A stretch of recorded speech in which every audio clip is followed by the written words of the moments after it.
महादेव के भरे दरबार में श्रद्धालुओं का भीड़ लगा है। उसी समय एक भक्त अपने भोले बाबा से आराधना करता है और बोलता है,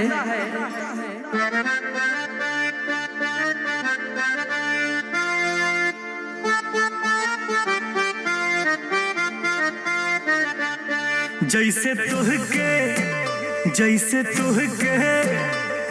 तुहके चाहेली पार्वती, कौनो बगली के हमरो फेर बनमती। जैसे तुहके ए बाबा तुहके चाहेली पार्वती, कौनो बगली के हमरो फेर बनमती। जैसे तुहके ए बाबा तुहके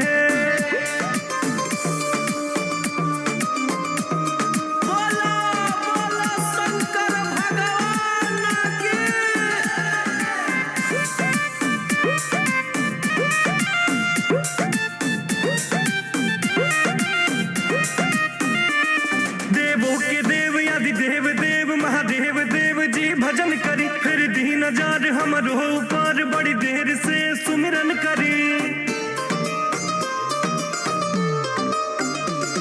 परिला राउर पानिया ए भोले बाबा, लोभर मिली कोरिया ए भोले बाबा।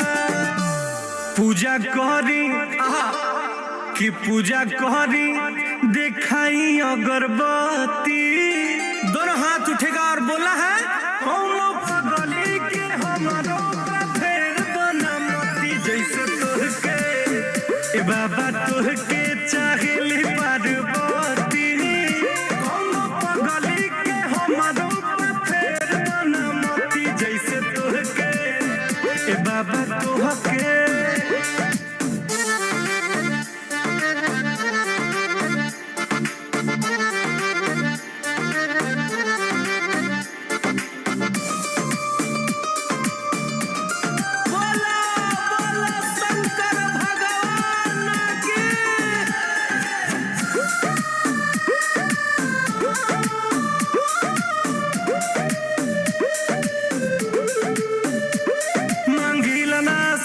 चनी मांगिला नाही महल जी, फेरी हाथ हमरा माथ पायत ने कदी ही कहल जी। की ताना सभे मारे ना रगीला कलेस में, कमी कौन बाटे जी सूरज रितेश में। त माफ कह दी जमन भइल गलती, बाबा जागा हो, कौनो पगली के हमरो फेर बनमती। जैसे तुहके ए बाबा तुहके चाहेली पार्वती,